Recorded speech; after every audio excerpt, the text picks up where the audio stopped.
Darah merupakan salah satu bagian terpenting dalam tubuh manusia yang diperlukan untuk dapat melangsungkan segala proses dalam kehidupannya. Pada manusia, perlu diadakan penggolongan darah yang bertujuan untuk mempermudah melakukan proses pemindahan darah dari satu individu ke individu yang lain atau yang dinamakan transfusi darah.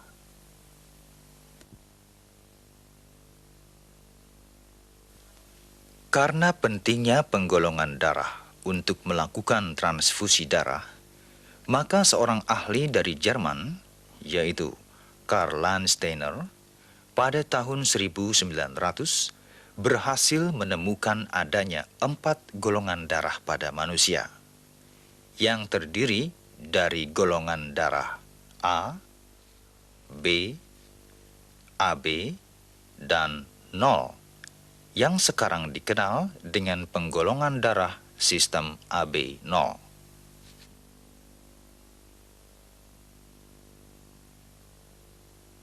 Setiap individu memiliki golongan darah yang sama maupun berbeda dengan individu lainnya. Persamaan atau perbedaan tersebut ditentukan oleh faktor keturunan atau hereditas melalui gen dari orang tuanya. Selain sifat golongan darah yang diturunkan dari orang tuanya, terdapat juga sifat-sifat lain yang diturunkan. Nah, coba kita perhatikan keluarga ini. Ternyata ada kesamaan pada salah satu bagian tubuh. Misalnya, rambut ikal pada ayah sama dengan rambut anak. Penurunan sifat rambut ikal ini kejadiannya diawali pada saat perkawinan, di mana plasma benih atau gamet dari ayah bertemu dengan plasma benih atau gamet dari ibu. Gamet terdapat dalam gonad atau alat kelamin. Gamet tersusun atas sel-sel dan di dalam sel terdapat benang-benang kromosom. Di dalam kromosom inilah terdapat gen yang menentukan sifat rambut ikal atau sifat lainnya. Demikian pula halnya dengan penurunan golongan darah dari orang tua kepada anaknya. Sifat ini ditentukan oleh gen isoagglutinogen atau menggumpalkan sesamanya. Di dalam kromosom terdapat berbagai macam gen yang berfungsi untuk menentukan berbagai sifat yang berupa suatu susunan gen. Susunan gen yang terdapat pada suatu individu disebut genotip. Genotip ini akan dimunculkan sebagai bentuk luar tubuh kita. Bentuk luar dari suatu susunan gen disebut fenotip. Golongan darah seseorang merupakan sesuatu yang ditentukan oleh gen.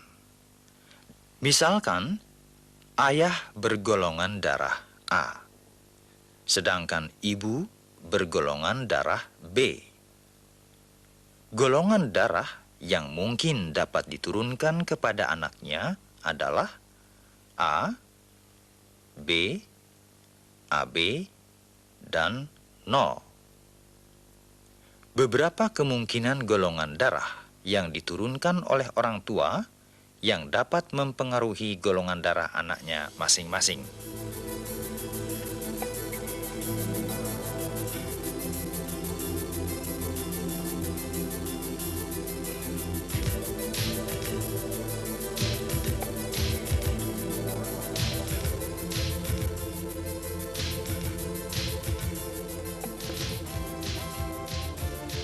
Untuk mengetahui golongan darah seseorang yang diturunkan dari orang tua kepada anaknya, maka diperlukan pengujian golongan darah. Dalam uji golongan darah seseorang, pertama-tama Jari tengah pasien dipijat-pijat agar darah pada jari tersebut terkumpul pada ujungnya. Kemudian ujung jari ditusuk dengan alat penusuk yang steril secara vertikal, sehingga darah keluar.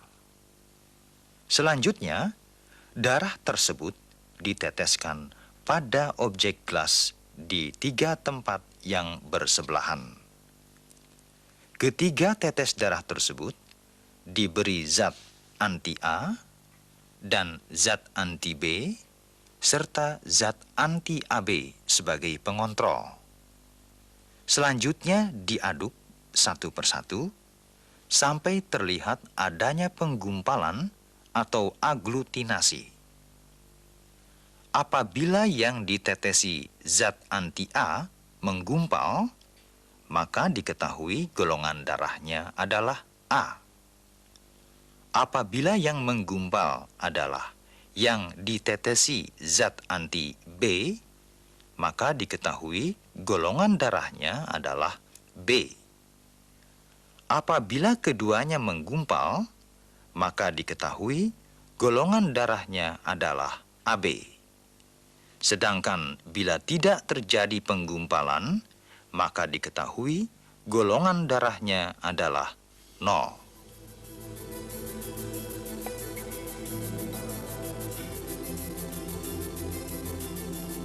Perlu diketahui bahwa sel-sel darah akan selalu mengalami pergantian dengan sendirinya. Misalnya sel darah merah mempunyai umur lebih kurang 120 hari. Sel-sel darah yang mati akan mengalami perubahan kembali menjadi protein bilirubin dan biliverdin. Hal ini akan kita pelajari pada pokok bahasan yang lain. Dengan demikian, kita tidak perlu takut untuk menjadi donor darah, karena sel-sel darah yang dikeluarkan akan diganti dengan sel-sel darah yang baru.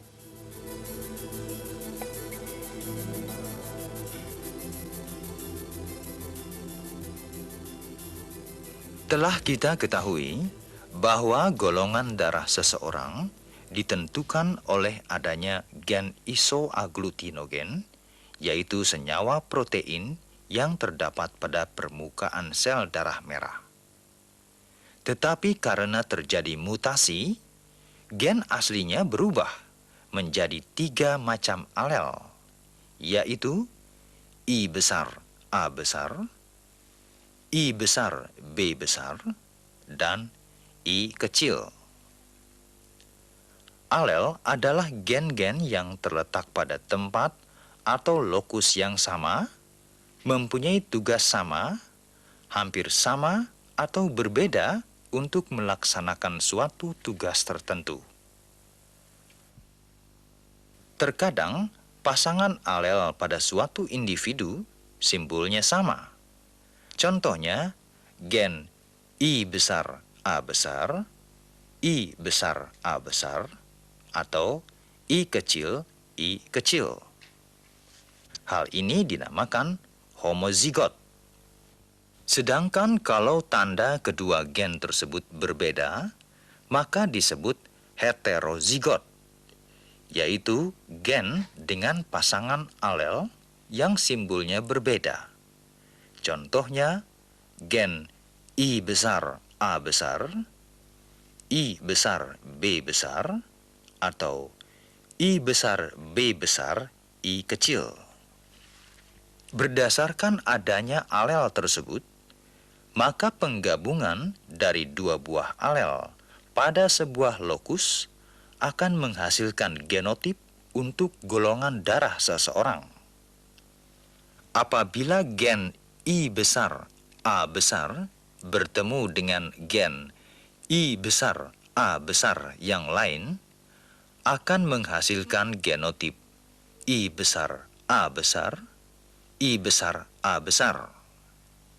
Apabila gen I besar A besar bertemu dengan gen I kecil, akan menghasilkan genotip I besar A besar I kecil. Kedua macam genotip ini akan dimunculkan dalam fenotip sebagai golongan darah A. Demikian pula halnya apabila gen I besar B besar bertemu dengan gen I besar B besar yang lain, akan menghasilkan genotip I besar B besar I besar B besar. Apabila gen I besar B besar bertemu dengan gen I kecil, akan menghasilkan genotip I besar B besar I kecil. Kedua macam genotip ini akan menghasilkan fenotip golongan darah B. Bila gen I besar A besar bertemu dengan gen I besar B besar, maka akan menghasilkan genotip I besar A besar, I besar B besar. Dan fenotipnya adalah golongan darah AB. Sedangkan apabila gen I kecil bertemu dengan gen I kecil yang lain, akan menghasilkan genotip I kecil dan fenotipnya adalah golongan darah 0.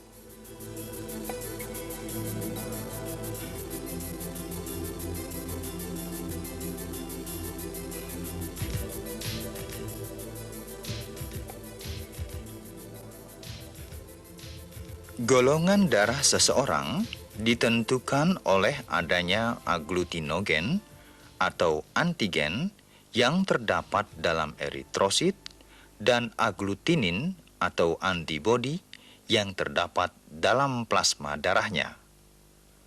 Aglutinogen merupakan zat asing yang digumpalkan, sedangkan aglutinin merupakan zat yang menggumpalkan untuk menolak senyawa asing yang masuk ke dalam tubuh, seperti masuknya darah yang mempunyai golongan darah berbeda.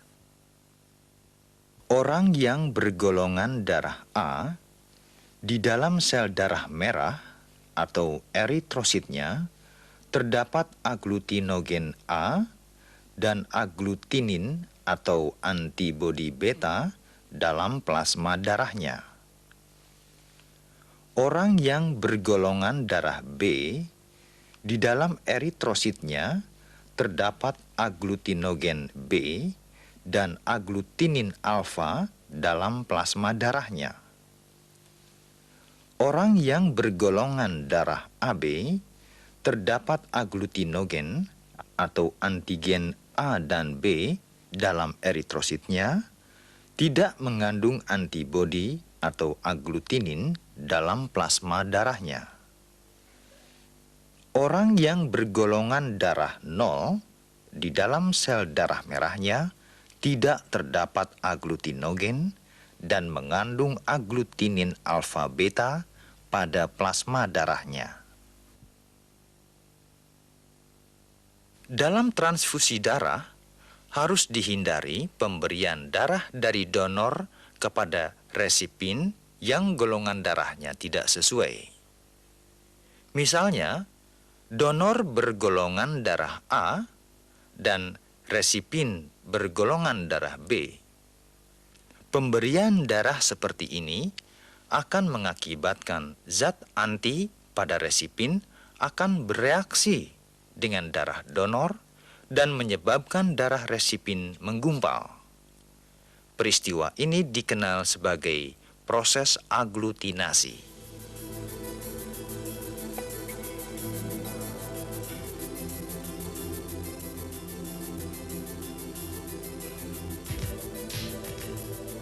Caption berikut ini sebagai petunjuk bagaimana seharusnya pemberian darah kepada resipien yang sesuai agar tidak terjadi aglutinasi. Donor yang bergolongan 0 apabila diberikan kepada yang bergolongan darah lain tidak akan terjadi aglutinasi. Sedangkan golongan darah AB dapat menerima darah dari semua golongan. Pembahasan kita sekarang adalah mengenai golongan darah sistem resus atau RH. Golongan darah ini ditemukan pertama kali oleh Karl Landsteiner dan A.S. Weiner tahun 1940.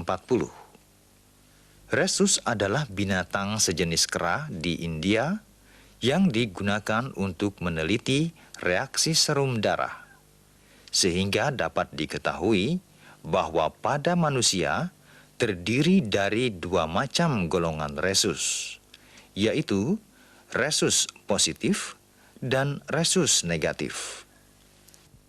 Golongan darah resus positif ialah orang yang di dalam eritrositnya terdapat antigen atau faktor resus. Golongan darah resus negatif ialah orang yang di dalam eritrositnya tidak terdapat antigen atau faktor resus. Golongan darah ini perlu diketahui untuk menghindari terjadinya penggumpalan darah atau aglutinasi pada resipin apabila diberikan darah dari donor yang tidak sesuai.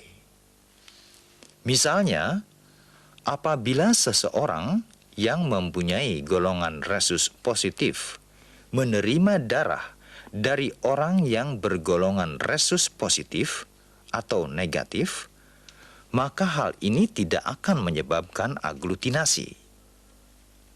Sedangkan orang yang memiliki resus negatif, bila menerima darah dari orang yang bergolongan resus positif, mula-mula tidak terjadi apa-apa. Karena dalam tubuh resipin baru dibentuk antibodi untuk resus positif yang baru masuk, sehingga tidak cukup untuk menggumpalkan darah resipin. Tetapi, bila dilakukan transfusi darah yang kedua kalinya dengan golongan resus yang sama juga, maka darah resipin akan menggumpalkan darah donor, karena antibodi yang terbentuk dalam tubuh resipin akan menyerang darah yang baru masuk tersebut, sehingga terjadi penggumpalan dan hemolisa. Untuk penjelasan mengenai golongan darah ini, coba kita perhatikan sepasang suami istri ini. Misal, suami bergolongan resus positif, sedangkan istrinya resus negatif, dan anak yang dikandung kemungkinan bergolongan resus positif juga. Maka pada kehamilan yang pertama, hal ini tidak akan terjadi apa-apa terhadap anak yang akan dilahirkan. Karena walaupun berbeda resusnya, tetapi darah janin tidak akan menggumpal, hanya membentuk antibodi pada darah ibu.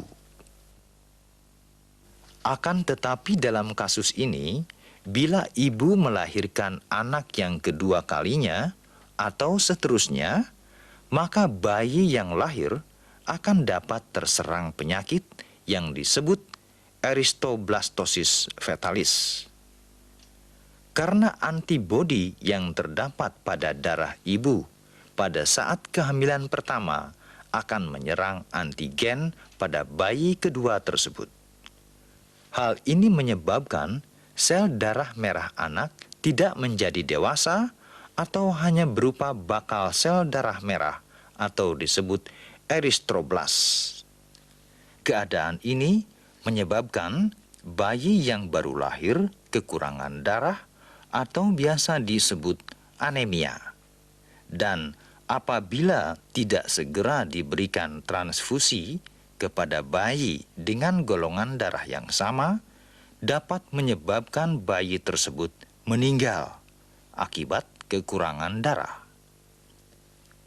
Untuk menghindari kematian pada bayi yang terserang penyakit ini, biasanya dilakukan pertukaran darah melalui transfusi darah.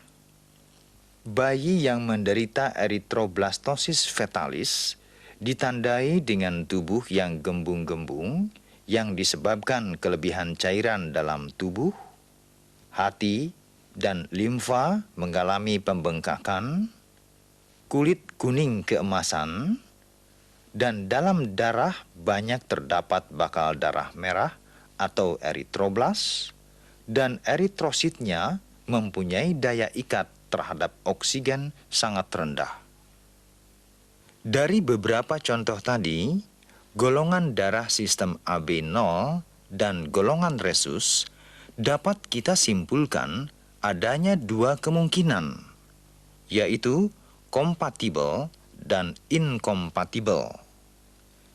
Dikatakan kompatibel apabila golongan darah donor dan resipien sesuai, sehingga tidak terjadi penggumpalan darah atau aglutinasi. Dikatakan inkompatibel apabila golongan darah donor dan resipien tidak bersesuaian, sehingga terjadi penggumpalan darah atau aglutinasi pada darah resipien. Beberapa contoh lain tentang kelainan sifat keturunan dalam darah, seperti golongan darah 0 Bombay, hemolisa, dan talasemia. Golongan darah 0 Bombay terjadi pada orang yang mempunyai kelainan pada protein dalam gen isoaglutinogennya, sehingga penderita golongan darah 0 Bombay hanya dapat memberi dan menerima darah dari orang yang bergolongan darah 0 Bombay juga. Penyakit ini sangat jarang ditemukan di dunia. Penyakit darah hemolisa dapat terjadi apabila ibu yang bergolongan darah 0 mengandung janin bergolongan darah A, B, atau AB. Maka si ibu akan menghasilkan antibodi yang akan meresap ke dalam darah janin dan menyerang eritrositnya, sehingga terjadi hemolisa atau pecahnya sel darah merah pada bayi. Bayi yang mengalami hemolisa ditandai dengan kulit yang kekuning-kuningan karena kekurangan sel darah merah dalam darahnya. Penanganannya adalah dengan memberikan transfusi darah dengan golongan darah yang sesuai dengan darah janin. Talasemia merupakan penyakit di mana eritrositnya berbentuk abnormal, seperti bentuk bulat tetapi kecil, lonjong ataupun gepeng, sehingga daya ikat eritrositnya sangat rendah.